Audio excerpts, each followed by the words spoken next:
Mock test जो है आपको लगाना है, लेकिन इसमें अब क्या सावधानी रखनी है इस बचे हुए 30-40 दिनों में। अब आते हैं वीडियो के मेन पोर्शन पे कि हमें क्या करना चाहिए, 40 दिन का हमारा प्लान क्या होना चाहिए, कैसे हमें डेली के टारगेट रखने हैं, क्या क्या हमें टास्क करना है। Hello everyone, welcome to the student. ALP 2025 के सीबीटी 1 का रिजल्ट आया है और जब से रिजल्ट आया है उसके बाद से बहुत सारे ऐसे लड़के हैं जिनका स्कोर अच्छा है और फिर भी वो सीबीटी 1 क्लियर नहीं कर पाए हैं। तो ऐसा जो है कि हर एक स्टूडेंट के मन में चल भी रहा है। नॉर्मलाइजेशन के कारण बहुत सारे नंबर्स बहुत ज़्यादा बढ़े हैं, तो इसी कारण से आपको इस बार के जो कट ऑफ हैं सीबीटी 1 के, आपको लगभग यूआर के आसपास में देखा जाए तो 78 से लेकर के 80 नंबर देखने को मिल रहा है। और इसी तरह से ओबीसी में भी आपको कम से कम 75 74 इस तरह का देखने को मिल रहा है। तो लगभग 70-80 के आसपास में कट ऑफ सारे कैटेगरी में मिला जुला करके आपको देखने को मिल रहा है, जो कि हर एक जोन में ऐसा है। लेकिन आउट ऑफ जो रॉ मार्क्स की बात की जाए तो 40 से 50 के बीच में जो लड़के हैं उनके बहुत ही कम है संभावना उनके सिलेक्शन होने की, और कम लड़के उसमें सेलेक्ट भी हुए हैं। लेकिन बहुत सारे ऐसे लड़कों को मैंने देखा है जिनके नॉर्मलाइजेशन में आप 20 से लेकर के 30-30 नंबर तक उनके नॉर्मलाइज होकर के स्कोर बढ़े हैं। लेकिन कुछ लड़के ऐसे भी हैं जिनके नंबर्स बहुत नहीं बढ़ पाए हैं या फिर जिनके ना के बराबर बढ़े हैं, और किसी के ऐसे भी हो सकते हैं कि जिनके बिल्कुल भी ना बढ़े हों। लेकिन कई लड़कों के मेरे पास मैसेज आए हैं, हमारे सीबीटी 2 के गाइडेंस बैच में वो जुड़े हुए भी थे और उनका स्कोर भी बहुत बेहतर था। मैं आज भी कह रहा हूँ कि कुछ लड़कों ने मुझे बताया था जिनके नंबर 50 हैं, 55 हैं, और उनके जो है उस जोन में अपने सिलेक्शन नहीं हो पाया है। तो ऐसा इसलिए भी हुआ है कि उनके नंबर नहीं बढ़े हैं। रेलवे कहती है कि जो इजी शिफ्ट है उनके नॉर्मलाइजेशन में नंबर नहीं ज़्यादा इंक्रीज होते हैं, बाकी जिनके टफ शिफ्ट होती है उनके नॉर्मलाइजेशन में ज़्यादा नंबर जो है इंक्रीज होते हैं। तो ज़्यादा नंबर इंक्रीज होने से किसी के अगर मान लीजिए कि 45 नंबर रहे हैं और वो इंक्रीज होकर के इतना अच्छा खासा इंक्रीज हुआ है, वो लगभग 75-80 के आसपास में चले गए हैं, तो वो उनका सिलेक्शन हो गया है। अब ऐसे लोगों की संख्या कितनी है कितनी नहीं है तो इसके बारे में मैं बहुत ज़्यादा डिटेल में चीज़ें तो नहीं कह सकता। बल्कि मैं ये कहना चाहूँगा कि जिनके भी नंबर 50 प्लस रहे हैं, अगर उनका सिलेक्शन सीबीटी 1 में नहीं हो पाया है तो ये मत मान के चलिए कि आपका सिलेक्शन कभी नहीं होगा। आप पढ़ाई में बहुत बेहतर हैं, कोई लड़का 45 पाया है और आप 55 पाए हैं, तो आप 45 वाले लड़के से बेहतर हैं, चाहे भले ही उनका डिफ़िकल्ट शिफ्ट रहा हो और वो 45 ही नंबर पाए हैं, और आप ईजी रहा हो तब भी 55 नंबर लाना आसान नहीं होता है, उतने समय में सारे क्वेश्चंस को सॉल्व करना। तो मैं एकदम दावे के साथ कह सकता हूँ कि 45 पाने वाले लड़के से आप बेहतर तो हैं 55। तो आप मान के चलिए कि आप आगे आने वाली जो भी वैकेंसी है अपने आप को मतलब थोड़ा संभाल के रखिए, और ऐसा निराश मत होइएगा। 2 दिन 3 दिन तो ये तो थोड़ा सा डिफ़िकल्ट टाइम है, ये भी बीत जाएगा, लेकिन जो भी अगली वैकेंसी है उसमें आप फिर से लग जाइए, और हमेशा ऐसी किस्मत आपकी नहीं रहेगी, आपका सिलेक्शन ज़रूर होगा।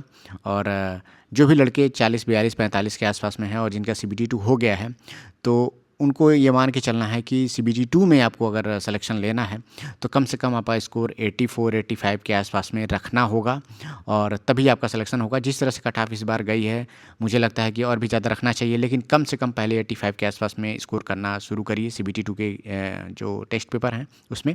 तो मैं इस बचे हुए 40 दिन में जो भी एग्ज़ाम डेट है 28 तारीख को होने वाला है, जो कि ऐसा नोटिस है कल आया हुआ है, तो अगर इतने दिन भी अगर आप मान के चलते हैं तो इस बीच में आपको क्या क्या चीज़ें करनी चाहिए। इस 40 दिनों में अगर आप पहले से तैयारी कर रहे हैं, अगर बीच में 2-3 महीने से एग्ज़ाम का नहीं नोटिस नहीं रिजल्ट इस तरह की चीज़ें नहीं आ रही थी, तो हो सकता है कि आपका जो पढ़ाई है वो थोड़ा सा डाउन हो गया होगा। तो मैं चाहता हूँ कि ये पढ़ाई डाउन ना हो, क्योंकि कट ऑफ इस तरह से आपने देखा है तो आपके भी होश उड़ गए होंगे, और मुझे भी एकदम अचंभित करने वाला ये कट ऑफ लगा है, और सभी को लगभग लगा है। तो मैं चाहता हूँ कि आपके बचे हुए दिनों में आपकी तैयारी बेहतर हो, तो उसके रिगार्डिंग मैं ये वीडियो आपके सामने लेकर के आ रहा हूँ, और मैं एक बेहतर प्लान बताऊंगा कि इस पर आपको काम करना चाहिए। साथ ही साथ अगर आप हमारे सीबीटी 2 के गाइडेंस बैच में एप्लीकेशन में जुड़े हुए हैं the student by Surya sir वाले, तो उसमें मैं यहाँ पे तो मैं ये एक कंप्लीट आपको 40 डे का प्लान बता रहा हूँ, लेकिन मैं वहाँ पे कोशिश कर रहा हूँ कि हर 2 दिन पे आपको एक एक टारगेट दूँ, जिससे आप उसको अपने डिसिप्लिन वे में पढ़ाई कर पाएँ और आपकी तैयारी मतलब रुके ना।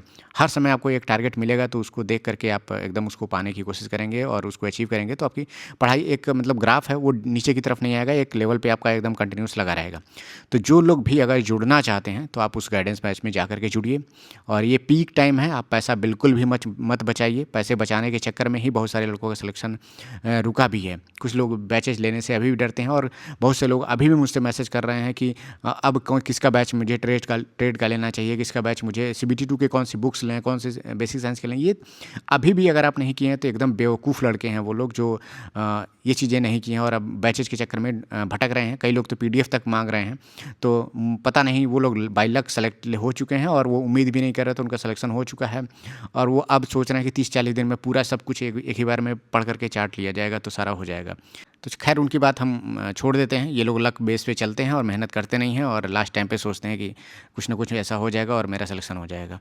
तो इस 40 डेज़ में हमें क्या क्या करना है उस पर हम डिस्कस करेंगे। उन लोगों की बात छोड़ते हैं। सबसे पहला जो हमारा टास्क है और सबसे पहला जो पॉइंट है, आप इसको देखिए। कोई भी देखिए एग्ज़ाम की तैयारी है, ALP की भी तैयारी हो गई, NTPC, कोई किसी भी एग्ज़ाम की तैयारी है, 30 या 40 दिन में नहीं होती है। ये पहली बात आपको अपने दिमाग में बना लेना है। मैं उन्हीं लोगों को गाइड कर सकता हूँ जो पहले से पढ़ रहे थे, सीरियस थे, टेस्ट लगाते थे, PYQs करते थे, अपना पढ़ाई कंटिन्यू रखे हुए थे। ऐसा नहीं है कि उन्हें कुछ भी आइडिया ही नहीं है, किताब कौन सी लेनी है, अपना ट्रेड कहाँ से पढ़ना है, ट्रेड की बुक ही नहीं पता है उनको। तो ऐसे लड़कों का सिलेक्शन मैं क्या कोई बैच वाला भी बहुत ही मुश्किल है कि 1-8% उसमें से किसी का सिलेक्शन करा पाए। नहीं तो ऐसे लड़कों का सिलेक्शन बहुत ही टफ होता है, या तो बाउंड्री पर रहते हैं, 4 नंबर 5 नंबर से वो लटक जाते हैं, ऐसा रहता है। तो 30 या 40 दिन में किसी को लगता है कि सिलेक्शन करा देगा कोई, तो कृपया आप उनके बैचेज में ज्वाइन हो जाइए। वो ही आपका नैया पार लगा पाएंगे। मेरे ख्याल में 30 या 40 दिन में ALP का सिलेक्शन लेना आज के मामले में बहुत ही टफ हो गया है, क्योंकि वैकेंसी इतनी नहीं है। आपको 80-85 तक के नंबर लाने हैं, और आप इतने दिन में कैसे पाएंगे अगर आपका बेसिक स्ट्रांग नहीं है तो। इस 30-40 दिनों में आपका जो भी स्कोर आ रहा है, इसमें आप 8 नंबर 10 नंबर का इंक्रीज कर सकते हैं मेहनत करके। ये काम आप कर सकते हैं। सिलेक्शन की गारंटी या फिर सारा तैयारी कराने की गारंटी कोई नहीं ले सकता, ठीक है। ये मैंने यहाँ पे लिखा भी है कि इतने दिनों में केवल आप अपनी तैयारी को थोड़ा सा शार्प कर सकते हैं, एक डिसिप्लिन वे में। अपनी पढ़ाई को थोड़ा सा बेहतर बनाने के लिए कुछ अधिक घंटे ऐड करेंगे तो और भी बेहतर आपका स्कोर आ जाएगा। इस 30-40 दिनों में आप कर सकते हैं, ठीक है। दूसरा, कई लोग हमसे पूछ रहे हैं कि क्या इस 30-40 दिनों में ट्रेड को पास किया जा सकता है। बिल्कुल पास किया जा सकता है। इसकी मैं गारंटी लेता हूँ कि 30-40 दिनों में अगर आप अच्छे से ट्रेड को पढ़ते हैं, और अगर आपका ट्रेड 10% से लेकर के 20% तक आपका कंप्लीट है, कम से कम बुक्स के बारे में नॉलेज है, बैचेज के बारे में नॉलेज है, PYQ आपने कुछ न कुछ किया है, 4-5 पेपर किया है, इसको मैं कहता हूँ 10-20% आपका कंप्लीट है, तो आप आसानी से इस 30-40 दिनों में अपना ट्रेड पास कर सकते हैं, जिसमें आपको केवल 30 नंबर लाने होते हैं, ठीक है। तो इसके बारे में भी हम लोग बैच में डिटेल करके बातें करेंगे। एक ही वीडियो में सारा चीज़ कवर करूंगा तो वीडियो कम से कम 3-4 घंटे का हो जाएगा। और हम लोगों ने अभी कल ही ग्रुप में 2 घंटे का ऑडियो कॉल के माध्यम से हर चीज़ों को मैंने डिटेल में बताने की वहाँ पे कोशिश की। और हमेशा मैं वहाँ पे अब CBT2 के लिए मैं कोशिश कर रहा हूँ कि हर एक वीक में 2-2 ग्रुप कॉल ऑर्गेनाइज करूँ, कि आपकी तैयारी कमज़ोर ना हो। तो आप लोग अगर जुड़ना चाहते हैं, पैसा बचाना चाहते हैं, तो आप बचा लीजिए, कोई दिक्कत नहीं है। लेकिन अगर जो लोग सीरियस हैं तो आप ज़रूर जुड़िए, आपको डेफिनेटली आपको फ़ायदा होगा। हम लोग वहाँ पे टाइम बिल्कुल भी आपका वेस्ट नहीं करते हैं, और ऐसा नहीं है कि डेली हम आपका 2 घंटा 4 घंटा वेस्ट करें। हम टास्क देते हैं, हम वहाँ पे चीज़ों को बताते हैं, टेस्ट भी हम सेक्शनल वाइज प्रोवाइड कराते हैं। कोशिश कर रहा हूँ कि मैं 2 टेस्ट अभी मैं बना चुका हूँ, पार्ट ए का फुल, वो भी वहाँ पे दूँ। आप कंप्यूटर पे भी उसका टेस्ट दे सकते हैं। बेसिक BSc के मिक्स टेस्ट भी हमने वहाँ पे एक अभी अपलोड कर पाया हूँ, और भी मैं कोशिश कर रहा हूँ उसको अपलोड करने का। तो ये सारी चीज़ें भी आपको उस बैच में देखने को मिलेंगी। इसके अलावा भी जो भी बैचेज आपने लिए हैं, जहाँ से टेस्ट सीरीज आपने लिया है, उसको भी आप कंटिन्यू कर सकते हैं। तीसरा हमारा जो पॉइंट है कि 30-40 दिनों में आप मॉक में कम से कम 10 नंबर इंप्रूव कर सकते हैं। ये हमारा मोटिव रहेगा। अभी मैं बताऊंगा क्या क्या चीज़ें आपको करनी है। अब 4th नंबर का हमारा पॉइंट है कि लड़कियों को क्या करना चाहिए इस 30-40 दिनों में, कि आपको डेली स्टडी टाइम कितना रखना है। तो कम से कम मिनिमम आपको 8 घंटे का स्टडी टाइम आपको रखना है। अब जिसको सिलेक्शन लेना है, इसको ऊपर लेकर के जाएगा, 8 से 10 घंटे तक रखेगा। जिसको और ज़्यादा मतलब सिलेक्शन की ओर बढ़ना है तो वो इसको 12 घंटे तक रखेगा। लेकिन एक आइडियल टाइम मैं मान के चल रहा हूँ कि अगर आप 8 घंटे रेगुलर अगर मेंटेन कर पाते हैं, तो आपकी तैयारी, आपका जो नंबर है वो सब बढ़ेगा, सब कुछ अपना आपका आसानी से होता रहेगा। लेकिन ये डिसिप्लिन में 8 घंटे आप करेंगे तब होगा ये। दूसरा हमारा पॉइंट है कि अब देखिए, आप सभी चीज़ें आपको पता हैं, टेस्ट कैसे देना है, टीचर का भी आपको पता है, सब कुछ आपको पता है। लेकिन अगर आपके पास बेहतर गाइडेंस नहीं है, तो भी ये आपके 1 नंबर, 2 नंबर, 3 नंबर आपके मार्क्स में नीचे लेकर के आता है। ये गाइडेंस देखिए कुछ करता नहीं है। हम जो भी बताते हैं बच्चों को मार्क्स इम्प्रूव करने में, जो भी हम कॉल के माध्यम से आप लोगों से बातें करके बताते हैं, वो आपके नंबर को कहीं न कहीं बढ़ाता है और बहुत सारे लड़कों को फ़ायदा हुआ होता है और कई सारे लोग वहाँ पे सिलेक्शन ले चुके हैं। कई लड़के ऐसे हैं जिनके नंबर 50 प्लस हैं, उनके सिलेक्शन नहीं भी हो पाए हैं, लेकिन फिर भी उनको फ़ायदा हुआ है हमारे वीकली टारगेट से, जो हम टारगेट देते थे, और हमारे बैचेस से फ़ायदा हुआ है। तो मैं ये नहीं कह रहा हूँ कि मैं सिलेक्शन की गारंटी देता हूँ। मैं हमेशा से कहता आया हूँ कि हमारे गाइडेंस से आपके जो नंबर हैं वो 8-10 नंबर आपके इम्प्रूव हो जाएंगे। ठीक है, ये इम्प्रूव होगा। अब सिलेक्शन की गारंटी तो आपके जोन पे डिपेंड करता है, वैकेंसी पे डिपेंड करता है, किस तरह का कंपटीशन है ये डिपेंड करता है, लेकिन जितने नंबर आपके आ रहे हैं हमारे बताने से वो डेफिनेटली उसमें इम्प्रूव होगा। ये ज़रूरी है आपको कि कम से कम बेहतर गाइडेंस आप लीजिए। कोई ज़रूरी नहीं है हमें से आप गाइडेंस लो, आप किसी से भी आप अपना बेहतर गाइडेंस ले सकते हैं। आपके कोई भाई हैं, कोई परिचित हैं जो एएलपी में सेलेक्ट हो चुके हैं, जो इस एग्ज़ाम को क्लियर कर चुके हैं, आप उनसे भी बेहतर गाइडेंस ले सकते हैं। नेक्स्ट हमारा मॉक टेस्ट। मॉक टेस्ट जो है आपको लगाना है, लेकिन इसमें अब क्या सावधानी रखनी है इस बचे हुए 30-40 दिनों में कि आपको बहुत ही फ्रिक्वेंट मॉक टेस्ट नहीं लगाना है। कोशिश करना है आपको कि हर एक मॉक टेस्ट अगर आप फुल लगा रहे हैं तो कम से कम 2 दिन का गैप रखिए। ये मैं इसलिए कह रहा हूँ क्योंकि बहुत सारे लोग कह रहे हैं कि यार मॉक टेस्ट लगाने के लिए क्यों कम क्यों कह रहे हैं, ये इसको तो डेली लगाना चाहिए, इससे ही तो नंबर इम्प्रूव होगा। देखिए कोई भी अगर प्लेटफॉर्म पे अगर आप टेस्ट देने जाएंगे तो उसमें बहुत सारा टेस्ट ऐसा नहीं है कि आप 50-60 टेस्ट ऐसे पड़े हुए हैं। सभी लोग ऑन एवरेज 10 से लेकर के 20 के बीच में टेस्ट रखे हुए हैं।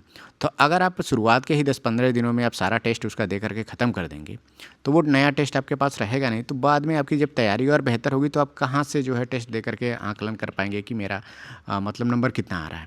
तो इसीलिए एक टेस्ट आप दीजिए तो कम से कम 2 दिन का गैप रखिए। और इन 2 दिनों में करना क्या है, आपको ज़्यादा से ज़्यादा रिवीजन करना है। ये अभी मैं बताऊंगा कि आप देखिएगा यहाँ पे मैंने 40 डेज़ का डेली और वीकली प्लान भी बना करके रखा हुआ है, वो सब मैं बताऊंगा। और जो लोग हमारे ग्रुप गाइडेंस बैच में जुड़ेंगे तो उनको तो मैं हर 2-2 दिन पे टास्क दूंगा ही दूंगा। तो वहाँ पर भी आप जुड़ेंगे तो और बेहतर तरीके से फ़ायदा होगा। ये तो यूट्यूब पे है, एक ओवरऑल आइडिया मैं बता दे रहा हूँ कि आपको 40 दिन में क्या करना चाहिए। किस सब्जेक्ट को अब यहाँ पे देखिए क्या है, फ्रीक्वेंसी मैंने कहा है कि आपको 2 दिन के बाद देना चाहिए। इसलिए है कि जब 2 दिन आप रिवीजन करते हैं, जब अच्छे से रिवाइज कर लेते हैं, जो आपने टेस्ट में दिया, जो कमियां हैं उसको दूर कर लेते हैं, फिर उसके बाद से तीसरे दिन पे जा करके जब आप टेस्ट देते हैं तब आपको इम्प्रूवमेंट दिखता है। आपको क्वेश्चन जो छूटे थे या फिर किसी क्वेश्चन में आपने ज़्यादा टाइम दिया हुआ था तो उसका टाइम रिड्यूस करने का मौका आपको इस 2 दिन में मिला हुआ है, प्रैक्टिस किया आपने, तो उसका प्रभाव दिखता है। अब ऐसा नहीं है कि आज ही आपने टेस्ट दिया, 1 घंटे का आपने या 2 घंटे तक आपने पार्ट ए और पार्ट बी का टेस्ट दिया, 2 घंटे तक आपने उसका एनालिसिस कर दिया, फिर कल आप जो है तुरंत आप टेस्ट देने जा रहे हैं। बीच में आपने कोई अपने सब्जेक्ट का रिवीजन नहीं किया है, आपने अपने नोट्स का रिवीजन नहीं किया है, जिस चैप्टर से क्वेश्चन छूट रहे थे, कठिन आए थे, उस चैप्टर को आपने फिर से रिवाइज नहीं किया हुआ है, तो कैसे आपका इंप्रूवमेंट होगा। आप फिर से वही टेस्ट देंगे, इसमें मान लीजिए आपका 70 नंबर आया, इसमें हो सकता है कि 71 नंबर आ जाए, 72 नंबर आ जाए, हो सकता है 70 से थोड़ा कम भी आ सकता है। तो ऐसे में बहुत अच्छा इंप्रूवमेंट देखने को नहीं मिलता है। इसलिए मैं कहता हूँ कि फ्रीक्वेंट टेस्ट देने से बचना चाहिए। जब आपके एग्ज़ाम में 10 दिन बचे, 10 दिन 15 दिन जब बचेगा तब उसमें क्या करिएगा कि 1 दिन के गैप पे आप टेस्ट दीजिएगा, और लास्ट के जब एग्ज़ाम एकदम होने वाला है, 4 दिन 5 दिन बचा हुआ है, तो आप अपने आप को अवॉइड करिएगा कि इस 4-5 दिन में एक टेस्ट देना हो तो दीजिएगा, बाकी ज़्यादा से ज़्यादा टाइम आप अपने को टेस्ट का रिवीजन करिएगा। जो आपने टेस्ट दिया हुआ है उसका एनालिसिस जो आपने करके नोट किया होगा उसका आप रिवीजन करिएगा। ये काम आपको करना है इस बचे हुए दिनों में। अब बात करते हैं दूसरा जो हमारा पॉइंट है कि किस सब्जेक्ट को कितना टाइम देना चाहिए। ये बहुत ज़रूरी चीज़ है कि किस सब्जेक्ट को कितना टाइम देना चाहिए। देखिए अगर आपका ट्रेड उतना स्ट्रांग नहीं है और आपको डर लग रहा है कि मेरा ये ट्रेड क्लियर होगा कि नहीं होगा, तो कोशिश करिएगा कि ट्रेड को कम से कम डेली 1 से 2 घंटा आप टाइम दीजिए, क्योंकि ज़रूरी है इसको क्लियर करना अगर आपका ट्रेड वीक है तो। लेकिन अगर आपके ट्रेड में नंबर कम से कम 30 प्लस नंबर 35 के आसपास में आ रहे हैं और आपका लगभग चैप्टर सारा कंप्लीट हो चुका है और आपने अच्छे से पढ़ भी लिया हुआ है, तो केवल रिवीजन करना है, तो आप डेली 1 घंटे ही मैक्सिमम अगर आप देंगे तो भी आपका काम हो जाएगा। और हर 2 दिन पे इसका आप टेस्ट दीजिए। सेक्शनल टेस्ट इसके बहुत ज़्यादा दीजिए। चैप्टर वाइज जो टेस्ट है, ऑब्जेक्टिव क्वेश्चन है, उसको करेंगे तो आपका इसका फ़ायदा होगा और आपका पेपर निकल जाएगा। इसके अलावा देखिए बेसिक साइंस और इंजीनियरिंग ड्राइंग, ये भी आपको डेली इस पर काम करना करना है, न्यूमेरिकल लगाने हैं, इसका रिवीजन करना है। इस पर भी आपको टाइम देना है, कम से कम 1 से 2 घंटा इस पर आपको टाइम देना है चैप्टर वाइज। एक दिन में एक चैप्टर आप रिवाइज करके ख़त्म करिए, उसके न्यूमेरिकल्स भी लगा करके ख़त्म करिए। हर एक दिन में एक ही चैप्टर आपको टास्क में उठाना है और उसको कंप्लीट करना है। उसके बाद से मैथ्स और रीजनिंग में आप देखिएगा तो मैथ्स में आप डेली एक चैप्टर से अधिक मैक्सिमम 40 क्वेश्चन आप लगाइए और एक दिन में एक चैप्टर कंप्लीट करिए। 40 क्वेश्चन लगा करके ख़त्म, ये चैप्टर हो गया। और 40 क्वेश्चन में कोशिश करना है आपको कि 5 से लेकर के 10 क्वेश्चन ही आप ईजी वाले लगाइएगा। बाकी 30 क्वेश्चन आप देखिएगा कि जो कठिन हो। अब ये कठिन क्वेश्चन पता कैसे चलता है, जो लोग हमारे साथ पहले से जुड़े हुए हैं उनको मैं कहता आया हूँ कि जब भी आप किसी बुक से क्वेश्चंस करिए तो आप डिफ़िकल्ट क्वेश्चन को मार्क करके रखा करिए। जब आपको उसको करने आते हैं तो उन्हीं क्वेश्चन को आपको बार बार करना पड़ता है और वो जो सही तरीका है कि इजी क्वेश्चन पे ज़्यादा टाइम वेस्ट नहीं होता है आपका। तो लेकिन ये जो पहले से करे होंगे उनको फ़ायदा होगा। अब कोई लड़का अभी किताब लेकर के या फिर अब जो है मार्क लगाना शुरू करेगा तो उसका टाइम तो वेस्ट होगा ही होगा। ये काम इसीलिए मैं कहता हूँ कि 30 या 40 दिन में तैयारी अच्छे से नहीं होती है, बस आप थोड़ा सा बूस्ट कर सकते हैं अपनी तैयारी को। लेकिन जो लोग हमारे साथ पहले से जुड़े हुए थे, 7-8 वीक तक का हमने टारगेट दिया हुआ था, तो उसमें मैं बताता भी रहता था कि ये काम आपको करना है और वो लोग किए होंगे तो अब उनका रिवीजन मेरे हिसाब से बहुत अच्छे तरीके से होगा।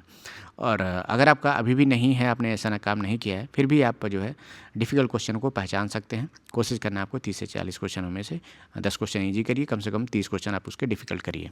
नेक्स्ट हमारा जो पॉइंट है कि मॉक टेस्ट कितना देना चाहिए, तो इस पर हमने पहले बात कर लिया हुआ है कि कितना आपको देना चाहिए। मैंने बता भी दिया है कि 2 दिन के गैप पे अभी फ़िलहाल आप मॉक टेस्ट दीजिए और एग्ज़ाम का आने तक कम से कम एग्ज़ाम आने तक कम से कम 10 से लेकर के 12 मॉक टेस्ट फुल वाले आप दीजिएगा। अगर 40 दिन का टाइम आपको मिलता है तो इतना सफिशिएंट है। अगर इतने पर भी आपके नंबर नहीं बढ़ रहे हैं तो आप इसको बढ़ा सकते हैं, टेस्ट को देना बढ़ा सकते हैं। लेकिन टेस्ट देने से ज़्यादा नंबर कहीं नहीं बढ़ता है, उससे अधिक बढ़ता है तब जब आप रिवीजन ज़्यादा करते हैं और जो कमियां हैं उस पर ज़्यादा ध्यान दे करके उसके ज़्यादा क्वेश्चन की प्रैक्टिस करते हैं। नेक्स्ट हमारा है कि टाइम का यूटिलाइजेशन कैसे करना है। 30 से 40 दिन है, टाइम का यूटिलाइजेशन कैसे करना है। बहुत अच्छा चीज़ है कि IPL ख़त्म हो चुका है और फीफा आ रहा है, तो फीफा बहुत सारे लोग नहीं देखते हैं, कम लोग देखते हैं। और हालांकि इसका टाइमिंग है ऐसा है इंडिया में कि वो रात में आता है, रात के 12 बजे से सुबह 6 बजे तक। तो ऐसे लड़कों की संख्या बहुत कम है कि वो देखें। ये फ्री में अवेलेबल भी नहीं है, इसका सब्सक्रिप्शन लेना पड़ रहा है। तो टाइम का यूटिलाइजेशन तो आपका अच्छा खासा हो जाएगा। इस बीच में क्या है कि कहीं आपको जाने की ज़रूरत नहीं है, कहीं आपको दोस्तों को शादी ऐसा कहीं भी आपको जाने की ज़रूरत नहीं है, घर वर में मत जाइएगा। ज़्यादा से ज़्यादा अपना टाइम को यूटिलाइज़ करना चाहते हैं तो अगर आपके आसपास में लाइब्रेरी है तो आप लाइब्रेरी को ज्वाइन कर लीजिएगा। और कोशिश ये रखना है कि जो आजकल जो रील्स वाले जो चैनल हैं और जो आपने सब्सक्राइब करके रखा हुआ है, आपने पेजेस फॉलो करके रखे हुए हैं, तो उसको आप अनसब्सक्राइब करके रखिए, अनफॉलो करके रखिए। बाद में आप कर लीजिएगा, एंटरटेन करते रहिएगा। लेकिन 30-40 दिन आप अपना सीरियस होकर के उस चीज़ पर आप ध्यान दीजिए और जो भी मैं कह रहा हूँ उसको पढ़िएगा।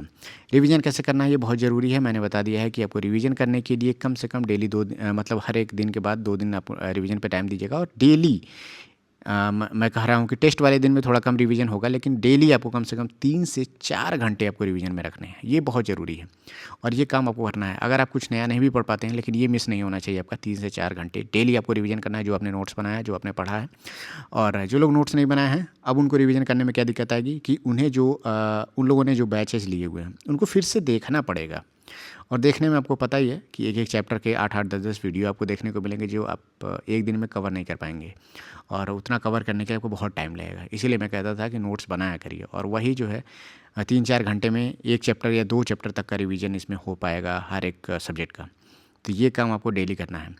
किसको बैच लेना चाहिए, किसको नहीं लेना चाहिए, ये बहुत ज़रूरी चीज़ है, क्योंकि बहुत सारे लोग अब नींद से जागे हैं कि हमें बैच लेना चाहिए कि नहीं लेना चाहिए। देखिए बहुत सारे चैनल जो हैं वो आपको 30 से 40 दिन में क्रैश कोर्सेज, मैराथन, इस तरह की चीज़ें आपको लेकर के आ भी रहे हैं। अगर आपको लगता है कि किसी के मैराथन देखने से मेरा नंबर इंप्रूव हो रहा है तो आप उनका बैचेज ले सकते हैं। लेकिन जो लोग पहले से पढ़ चुके हैं 2024 में उनका किसी नंबरों से रह गया है, चाहे ट्रेड में चाहे कुछ किसी भी चीज़ में, तो मुझे लगता है कि किसी सब्जेक्ट का आपको बैच लेने की अब जो है ज़्यादा ज़रूरत नहीं पड़नी चाहिए। अभी तक आपने जिससे पढ़ा है, जैसे भी पढ़ा है, उसी चीज़ को आप अच्छे से रिवाइज करिए, अच्छे से पढ़िए। अगर आपको पैसे की कोई दिक्कत नहीं है तो आप बैचेज ले सकते हो, कोई ऐसी बड़ी बात नहीं है। अगर आप 500-600 में आप बैच लेना चाहते हैं किसी का, आप ले लीजिए। लेकिन ज़्यादा टाइम आप वीडियो में मत वेस्ट करिएगा। इससे ज़्यादा आप सेल्फ स्टडी में लगाइएगा, क्योंकि आपने पहले जो है 2024 का पेपर दिया हुआ है और आपको आइडिया है पेपर का लेवल, पेपर कैसे आ रहे हैं। और सेल्फ स्टडी से आप पढ़ेंगे तो ज़्यादा सब्जेक्ट ईजी से मतलब कंप्लीट हो पाएगा। बैचेज में क्या होता है कि वो इजी क्वेश्चन भी कराते हैं और डिफ़िकल्ट क्वेश्चन भी कराते हैं, जो कि ईजी क्वेश्चन आपके काम का नहीं होता, वो टाइम आपका वेस्ट होता है। जब आप खुद से करते हो तो आपको पता है कि क्या-क्या चीज़ें मुझे पढ़नी है, ये डिफ़िकल्ट है, ये मुझे पढ़ लेना चाहिए, ये चीज़ आपको ज़्यादा बेहतर तरीके से समझ में आती है। लेकिन बैच क्या है, बैच तो सभी लोगों को लेकर के चला जाता है और उसमें आसान भी कराना पड़ेगा, टफ़ भी कराना पड़ेगा और 6-6 घंटे के लेक्चर्स मैराथन के होते हैं, तो 6-6 घंटे में वो ईजी भी क्वेश्चन आएँगे, डिफ़िकल्ट भी आएँगे। तो अगर वो 200 क्वेश्चन उसमें करा भी रहे हैं, तो 200 क्वेश्चन में अगर आपने पहले से तैयारी की है, तो हो सकता है कि 150 क्वेश्चन आपका ऐसा हो जो आपको आ रहा हो और अच्छे से आपको पता भी हो इसके कॉन्सेप्ट। लेकिन इसको कराने में वो जो टाइम उनका आपका जाएगा, वो वापस नहीं आएगा। तो आप 50 क्वेश्चन तो सीख रहे हैं, लेकिन इसके लिए आपको उनके 5 से 6 घंटे के क्लासेस करने पड़ रहे हैं। तो 50 क्वेश्चन के लिए 6 घंटे ये जस्टिफाई नहीं करता है। अगर आप पहले से तैयारी कर रहे हैं, आपने पहले से एग्ज़ाम दिया हुआ है तो कोशिश करना है आपको कि आपको बैच लेने से बचना है। जो लोग पहले से एग्ज़ाम क्लियर कर चुके हैं, कुछ नंबरों से पिछली बार रहे हैं, तो वो लोग अपना सेल्फ स्टडी पे ज़्यादा ध्यान दीजिएगा। बाकी अगर आपके पास वैसे ही कोई समस्या नहीं है, तो आप लेना भी चाहें तो ले सकते हैं। अब आते हैं वीडियो के मेन पोर्शन पे कि हमें क्या करना चाहिए, 40 दिन का हमारा प्लान क्या होना चाहिए, कैसे हमें डेली के टारगेट रखने हैं, क्या-क्या हमें टास्क करना है, इस पर हम बात करते हैं। हमारा जो डेली का प्लान है और वीकली प्लान है, ठीक है। वीकली प्लान तो डायरेक्टली मतलब कहा जाए तो डिपेंड है डेली प्लान पे, क्योंकि डेली टारगेट अगर आप कंप्लीट करेंगे तो उसी हिसाब से वीकली भी आपका कंप्लीट होता जाएगा। लेकिन सबसे ज़रूरी है कि 40 दिन ही बचा हुआ है, तो आपको डेली टारगेट पे ही फोकस करना चाहिए, क्या क्या करना है आपको। वीकली टारगेट तो तब होता है जब एग्ज़ाम में बहुत ज़्यादा टाइम रहता है, तब आपको वीकली प्लान के हिसाब से काम करना चाहिए, लेकिन अभी डेली के हिसाब से आपको काम करना होगा। सबसे पहला टास्क क्या है कि आपको 8 घंटे डेली स्टडी टाइम रखना है। ये तो बहुत ज़रूरी है, जो मैं पहले बता भी चुका हूँ। दूसरा हमारा काम ये करना है कि 3 घंटा आपको रिवीजन पे देना है, सबसे ज़रूरी है, जिसमें ट्रेड भी आपको इंक्लूड करना है डेली। ये डेली का मैं बता रहा हूँ मैं। उसके बाद से केवल नोट्स का ही रिवीजन करना है, ज़्यादातर कोशिश करना है जो आपने नोट्स बनाया है उसका रिवीजन करिए। टेस्ट की जो एनालिसिस करते समय जो आपने लिखा है, नोट्स बनाया है, उसका रिवीजन करिए। इसके अलावा अगर आपको लगता है कि कोई मैथमेटिक्स में और भी क्वेश्चन की प्रैक्टिस करनी है, तो भी आपको करना है। तीसरा हमारा पॉइंट है जो कि ज़रूरी है, जो अभी मैंने बताया कि 1 घंटे आपको डेली मैथ्स को देना है, जिसमें 40 क्वेश्चन करने हैं और एक चैप्टर डेली कंप्लीट करना है। 40 क्वेश्चन ही आप करिए, ज़्यादा नहीं। 40 क्वेश्चन में अगर आप कम से कम 7 से 8 वैरायटी के क्वेश्चन अगर आप करते हैं टाइप के, तो आपका वो चैप्टर उस दिन के लिए रिवाइज हो जाएगा और एग्ज़ाम आने तक सारे चैप्टर आपके मतलब जो है 3 बार तक रिवाइज हो जाएंगे, अगर आप ऐसा काम करेंगे तो। और तो ये काम करिएगा। 40 क्वेश्चन लगाने के लिए ज़्यादा टाइम नहीं लगता है, 1 घंटे से अधिक 100 घंटे या 1.5 घंटे लग सकते हैं। तो 1 घंटे में भी अगर मान के चलते हैं, क्योंकि 40 क्वेश्चन सभी को सॉल्व नहीं करना होता है। क्वेश्चन आप पढ़िए, समझ लीजिए कि इस तरह से होता है, तो आप उसको लिख करके सॉल्व करने की ज़रूरत नहीं है। तो एक चैप्टर इस पर डेली काम करना है। नेक्स्ट हमारा जो टारगेट है, 4th नंबर का पॉइंट कि 1 घंटा डेली आपको रीजनिंग पे देना है, प्रैक्टिस करना है। अल्टरनेट डे पे ये इसको करना है, आपको डेली नहीं करना है। और ये 40 क्वेश्चन इसमें भी आपको करना है, क्योंकि रीजनिंग का जो पोर्शन होता है डेली आप क्या करेंगे, आप वही मतलब कोडिंग डिकोडिंग सिलोजिज्म और ये सब असर्शन स्टेटमेंट ये सब पढ़ेंगे। तो पढ़िए, ठीक है। आपको जो है कि ये 40 क्वेश्चन आप सफिशिएंट है, इसमें ज़्यादा चैप्टर्स भी नहीं। कुछ चैप्टर ऐसे हैं जिसकी आप प्रैक्टिस नहीं भी करेंगे तो भी क्वेश्चन आपके हो जाएंगे। और उसके बाद से आपका जो टेस्ट देते हैं उसमें भी आपका इसका रिवीजन होता रहेगा, तो इतना सफिशिएंट है रीजनिंग के लिए। इसमें ध्यान आपको ये देना है कि जिस पोर्शन में आपका टाइम ज़्यादा लग रहा है, उसके टाइम को आपको रिड्यूस करना है। क्योंकि रीजनिंग का जो चीज़ होता है ना, देखिए सॉल्व हो जाता है, लेकिन क्या होता है, टाइम ज़्यादा ले लेता है। तो टाइम को जब आप रिड्यूस करेंगे तो अच्छा कॉन्फिडेंस इसमें आएगा। 5th नंबर का हमारा पॉइंट है कि मॉक टेस्ट। मॉक टेस्ट के लिए मैंने पहले बताया भी है कि फुल टेस्ट आपको देने हैं हर एक दिन में। सॉरी, पार्ट ए और पार्ट बी दोनों देना है। 3 दिन में एक टेस्ट देना है, 3 दिन में एक टेस्ट पार्ट बी का भी देना है, ये मैंने बताया। मतलब आज आपने टेस्ट दे दिया तो 2 दिन के गैप के बाद फिर तीसरे दिन आपको जो है ये टेस्ट देना है। कुछ लोग अगर चाह रहे हैं कि उनका सिलेबस सब कुछ अच्छे से कंप्लीट है, रिवीजन भी अच्छा कर चुके हैं, तो वो 1 दिन के गैप पे देना है, लेकिन डेली नहीं देना है, ये मैं पहले बता दे रहा हूँ। 1 दिन का गैप बिल्कुल करना है, क्योंकि आपको रिवीजन पे ज़्यादा ध्यान देना है। तो जो लोग 2 दिन का गैप देते हैं वो बेहतर है, लेकिन 3-3 दिन 4-4 दिन का गैप भी नहीं देना है। मैक्सिमम 2 दिन और मिनिमम 1 दिन का गैप आपको रखना है टेस्ट देने में।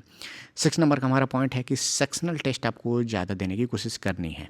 डेली अगर आप एक सेक्शनल टेस्ट देते हैं बहुत अच्छी बात है। अगर अपने चैप्टर मतलब सब्जेक्ट वाइज एक सेक्शनल देंगे, जैसे मान लीजिए 30 क्वेश्चन का एक सेक्शनल टेस्ट देते हैं 30 मिनट का, तो बहुत अच्छी चीज़ है कि मैथमेटिक्स के 30 मिनट में 30 क्वेश्चन करने की कोशिश करेंगे तो आपको टाइम का प्रेशर रहेगा, और ये भी अच्छा चीज़ है रिवीजन के लिए। जो कि आपको मैंने मतलब एप्लीकेशन पे सेक्शनल टेस्ट बहुत सारा मैंने अपने वहाँ पे अपलोड किया हुआ है, तो ये आप वहाँ पे जा करके प्रैक्टिस कर सकते हैं। और हम तो सोल्यूशन भी वहाँ पे नहीं देते हैं। सोल्यूशन न देने से क्या होता है कि आप सोल्यूशन के पीछे एनालिसिस करते हैं, अच्छे से सर्च करते हैं और अपने नोट्स में देखते हैं, तो और अच्छे से वो पोर्शन तैयार होता है। ठीक है, तो ये काम आप डेली कर सकते हैं सेक्शनल वाला। 7 नंबर का हमारा पॉइंट है बेसिक साइंस और इंजीनियरिंग ड्राइंग। ये रिवीजन करना है डेली एक चैप्टर, कम से कम 20 न्यूमेरिकल लगाने हैं। एक चैप्टर से 20 न्यूमेरिकल बस डेली एक ही। और हाँ, सारे जो चैप्टर हैं वो पूरे 30-40 दिन में 3 बार 4 बार रिवाइज हो जाएंगे। अगर आप डेली ये काम करेंगे तो। इसके अलावा जिनका भी अगर ट्रेड कंप्लीट नहीं है, तो किसी का अगर आपने कोर्स लिया हुआ है तो उस उनके जो वीडियोज़ हैं आप कम से कम 2 घंटे आपको देखने हैं। और जो आपके पास नोट्स है या फिर आपके पास बुक होगी, तो बुक को आपको उस चैप्टर से पढ़ने हैं। ऑब्जेक्टिव क्वेश्चन जहाँ से भी आपको चैप्टर्स के मिल जाते हैं, चाहे हमारे टेस्ट पे भी अगर मिल जाते हैं चैप्टर वाइज, तो भी आपको उसको देना है। मेरे पे देखिए ज़्यादातर आपको इलेक्ट्रीशियन ट्रेड के मिलेंगे, क्योंकि इलेक्ट्रीशियन मेरा ट्रेड रहा है, तो मैं ज़्यादातर उस वहाँ पे इलेक्ट्रीशियन के ही क्वेश्चन मैंने डाला भी हुआ है। और भी मैं कोशिश कर रहा हूँ कि जो और ज़्यादा से ज़्यादा मैं वहाँ पर टेस्ट आपको प्रोवाइड कराऊँ। नेक्स्ट हमारा है वीकली टारगेट। जो हमारा डेली है उसी को मैंने यहाँ पे बना दिया हुआ कि अगर आप डेली 8 घंटे पढ़ेंगे तो कम से कम 60 घंटे आपको वीक में पढ़ना ही पढ़ना है। दूसरा हमारा क्या है, वीक एंड में एक दिन जो है हमारे ग्रुप कॉल में जुड़ना ही जुड़ना है। ये सबसे ज़रूरी है और ये गाइडेंस का सबसे बेहतर तरीका है। आप इसका फ़ायदा लेकर के देखिए, डेफिनेटली आपको नंबर तो बूस्ट होगा। सिलेक्शन की गारंटी के तो कोई भी नहीं दे सकता, लेकिन नंबर बढ़वाने के लिए मैं हर संभव जो कोशिश होगा कॉल के माध्यम से आपको मैं गाइड करूँगा। ये बहुत ज़रूरी है। अगर आप जुड़ना चाहें तो आप ज़रूर जुड़िएगा उस एप्लीकेशन में। लिंक मैंने नीचे दे दिया हुआ है, डिस्क्रिप्शन में भी, कमेंट में दे दिया है। आप सर्च भी करेंगे प्ले स्टोर में जाके the student by Surya sir के नाम से, तो एप्लीकेशन पहले नंबर पे आपको दिख जाएगा। तीसरा हमारा पॉइंट है, वीक में आपको मिनिमम 2 मॉक टेस्ट देने हैं, जो कि मैंने पहले ही बता दिया है, वो आपको करना है। फोर्थ नंबर का हमारा पॉइंट है कि स्क्रीन टाइम को मिनिमम रखना है। विजन सेफ्टी का भी आपको ध्यान देना है, क्योंकि बहुत सारे लोग इस बीच में इतना अपना स्ट्रिक्ट शेड्यूल मत कर लिएगा। लगातार आप 6-6, 7-7 घंटे आप मोबाइल में देख करके लेक्चर्स देख रहे हैं, टेस्ट दे रहे हैं। ये ज़रूरी है कि आपको कोशिश करना है कि जो हार्ड कापी है आपके पास, बुक्स हैं, उनसे पढ़िए, और जब ज़रूरी हो तभी आप स्क्रीन टाइम यूज़ करिए। ये बहुत मतलब ध्यान देना है, क्योंकि इसमें A1 मेडिकल भी क्लियर करना है। सब कुछ अच्छा करने के बाद आप स्कोर भी अच्छा लाएँ, लेकिन मेडिकल आपका क्लियर ना हो तो ये भी दुख की बात हो जाएगी। तो इस पर भी आपको ध्यान अभी से देते हुए चलना है, क्योंकि ये एक दिन में छोड़ने से आपका आई इम्प्रूव नहीं होगा। ये कम से कम 2 महीने 3 महीने इस पर अगर आप अलर्ट रहेंगे, तभी आपका जो विजन है वो सेफ़ बना रहेगा। नेक्स्ट हमारा 5 नंबर का पॉइंट जो है मैथ्स। मैथ्स में मैंने बताया है कि हर डेली मतलब एक एक चैप्टर आपको करने हैं 1-1 घंटे। तो वीक में आप अगर किसी दिन नहीं भी कर पाते हैं, 2 दिन आप टेस्ट देते हैं, तो अगर आप उस दिन हो सकता है कि मैथ्स का वो चैप्टर कोई नहीं कंप्लीट कर पाएँ, तो कम से कम 4 चैप्टर आपको एक वीक में कंप्लीट करना है, रिवीजन के तौर पे 40-40 क्वेश्चन लगा करके। ये वीकली टारगेट है। 6 नंबर है बेसिक साइंस और इंजीनियरिंग ड्राइंग में भी यही काम होगा कि 4 चैप्टर जो है आपको कम से कम कंप्लीट करना है एक वीक में। 7th हमारा ट्रेड है। ट्रेड में मैं ज़्यादा नहीं कहूँगा, 3 चैप्टर आप एक वीक में अच्छे से रिवाइज करके, नोट्स बना करके, पढ़ करके करिएगा। और आपको केवल 30 नंबर के आसपास में लाना रहता है। देखा जाए तो 35 नंबर तो 27 नंबर के आसपास में ही होता है, लेकिन कम से कम 30 नंबर के रॉ मार्क्स के आधार पे आप लाइएगा, और आपका जो ट्रेड है वो क्लियर हो जाएगा, और ये सबसे ज़रूरी हिस्सा है। अब देखिए, ये तो बात हो गई कि ओवरऑल 40 डेज़ में क्या क्या चीज़ें आपको कैसे करनी है। मैं जो है एप्लीकेशन पे कोशिश कर रहा हूँ कि हर 2 दिन पे या 3 दिन पे एक टास्क दूँ, जो आपको 2 या 3 दिन लगातार कंप्लीट करने हैं। तो वो सारी चीज़ें आपको एप्लीकेशन पे ही मिलेंगी, ग्रुप कॉल भी सबको वहीं, सब कुछ वहीं पे मिलेगा। तो जो लोग भी जुड़ना चाहते हैं हमारे एप्लीकेशन में जाइए। इस प्राइस में आपको जो फ़ायदा देखने को मिलेगा CBT 2 के लिए, देखिए सिलेक्शन तो जितने भी लोग 15 गुना लोग हुए हैं, लेकिन उतने लोग का तो नहीं होगा। लेकिन मैं चाह रहा हूँ कि जिस तरह से CBT 1 का जो स्कोर गया है, उतना तक आपको पहुंचाना है। तो आपको हर संभव कोशिश करनी है, और जहां से भी आपको गाइडेंस या फिर टेस्ट या फिर रिवीजन कहीं से भी आपको मिल रहा है, इस बीच में आप उस पे लगाइए। पैसे की कंजूसी बिल्कुल भी मत करिए, बहुत ही घातक हो जाता है आप लोगों के लिए। लोग हमसे लगभग 2-3 महीने से जुड़े हुए हैं, और उनका नंबर इम्प्रूव हुआ है धीरे धीरे। बहुत सारे लोग मैसेज करने लगे हैं कि पहले टेस्ट के बाद से अब सर धीरे धीरे इम्प्रूव हो रहा है नंबर। तो इसका फ़ायदा आपको देखने को मिला है। तो अगर आप 30-40 दिन में बेहतर करना चाहते हैं, तो हमारे बैच में ज़रूर जुड़िए, आपको फ़ायदा होगा।